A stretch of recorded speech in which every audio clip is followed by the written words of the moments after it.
सत श्री अकाल सारा उनकी हालचाल मैरिज न्यू वीडियो। तो आज की वीडियो में हम बात करेंगे लेटेस्ट अपडेट की, जो कि आई है आईआरसीसी की तरफ से। तो सबसे पहली अपडेट आई है वो है no post graduate work permit for private colleges.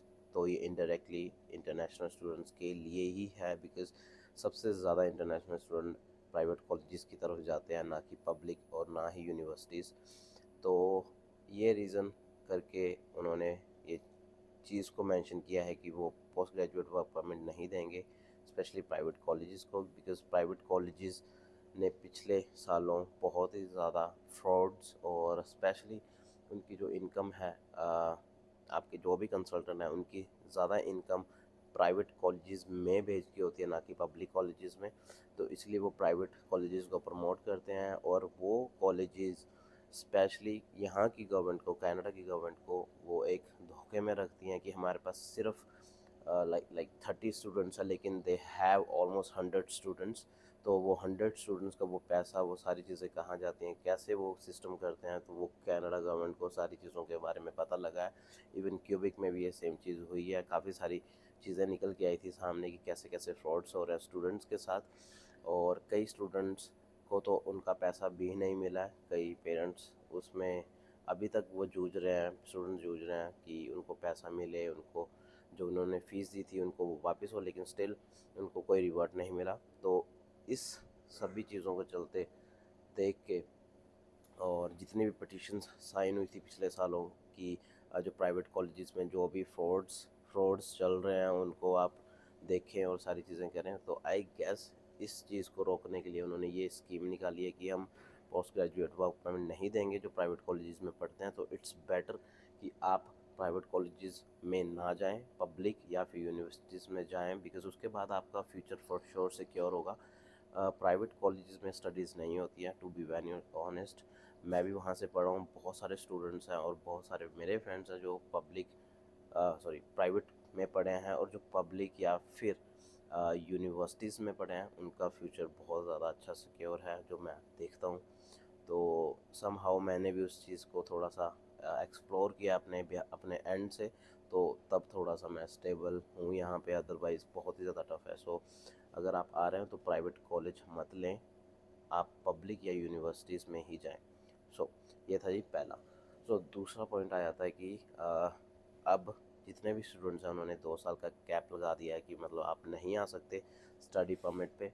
Work permit पे आ सकते हो लेकिन स्टडी परमिट पे नहीं आ सकते। तो आपको एक डेडलाइन दी है, आई गेस मैं यहाँ पे वो स्क्रीन चला दूँगा, आप डेडलाइन पढ़ सकते हैं।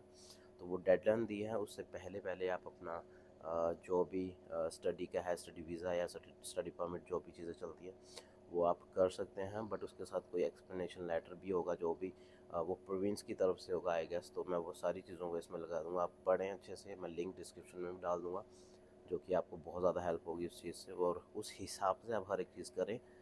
प्राइवेट कॉलेजेस की तरफ मत जाए। मैंने बहुत पहले से ये चीज़ को मेंशन किया था, अभी भी ये मेंशन करता हूँ कि आप प्राइवेट कॉलेजेस की तरफ मत जाओ, आप पब्लिक या यूनिवर्सिटीज़ की तरफ जाओ। बेशक आपके थोड़े से ज़्यादा पैसे लगेंगे स्टार्टिंग में, लेकिन एट द एंड आपको रिवॉर्ड बहुत अच्छे मिलेंगे।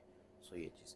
सो तीसरा अपडेट ये आया है कि जो भी स्पाउस वीज़ाज़ यहाँ पे आके लगवाते थे, और स्पेशली इंडिया में यही होता है कि लड़की ने आइलेट्स की है और लड़के घर वाले पैसे लगाते हैं, या फिर लड़का हेल्थ करता है तो लड़की के घर वाले पैसे लगाते हैं। तो ऐसा काफ़ी सिनेरियो चलता है इंडिया में।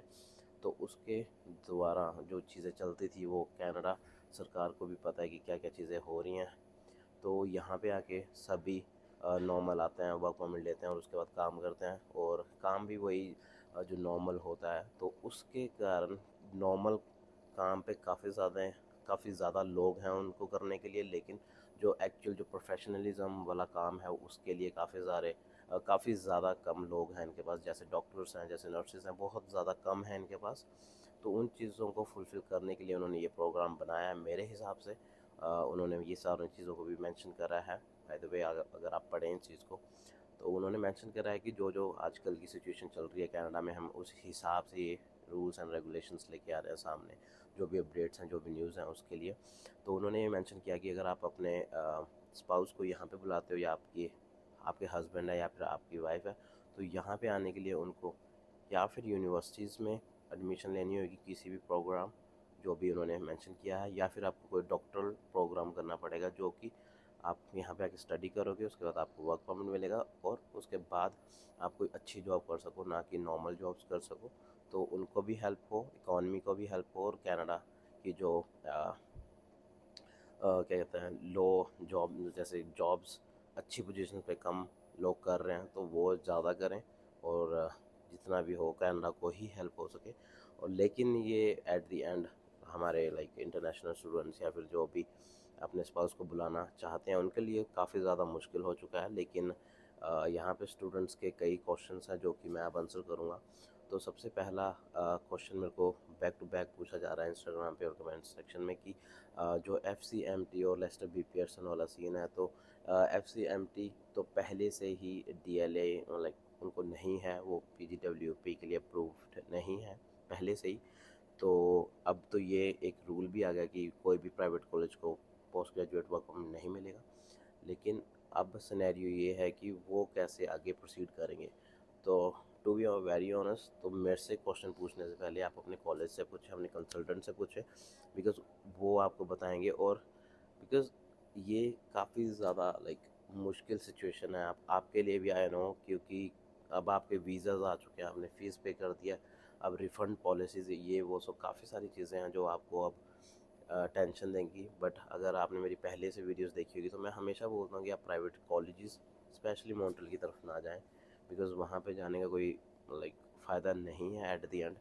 तो इट्स बेटर कि आप कहीं और देखें, ना कि आप ओंटारियो और ओंटारियो या फिर मॉन्ट्रियल जाएं, जो भी। तो वो चीज़, तो इसका आंसर तो यही है जी, आप अपने कॉलेज से पूछें, ना कि मुझसे पूछें। वो कॉलेज वाले ही आपको अच्छे से गाइड कर सकते हैं कि जो भी अब रूल आया है, जो उनको वर्क परमिट मिलेगा कि नहीं मिलेगा, वो खुद आपको बता सकते हैं। तो दूसरा क्वेश्चन आता है कि रिफ़ंड पॉलिसीज़ क्या हैं, लाइक रिफ़ंड कितना करते हैं कितना नहीं। तो आप उसकी वेबसाइट पे जाएं, रिफ़ंड पॉलिसीज़ देखें, स्पेशली अपने कंसल्टेंट को तंग करें, बिकॉज़ तंग करना बनता है। आपने उनको पैसे दिए हैं, आपकी फ़ीस से भी उनको कमीशन जाएगा।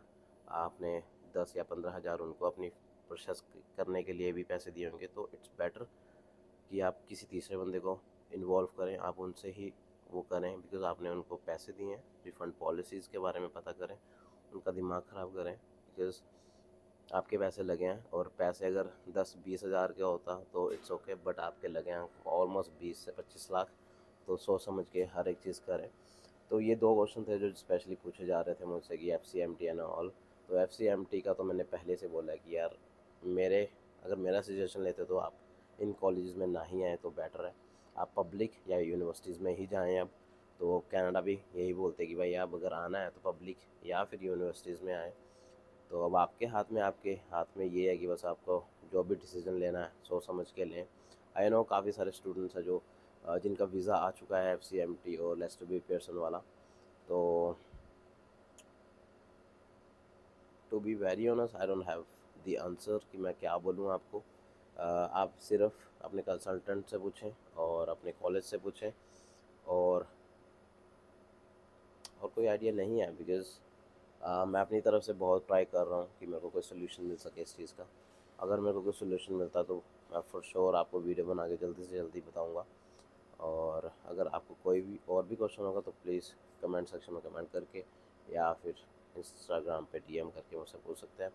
Till then stay healthy and stay happy. मैं मिलता हूँ आपको नेक्स्ट वीडियो में। Bye bye.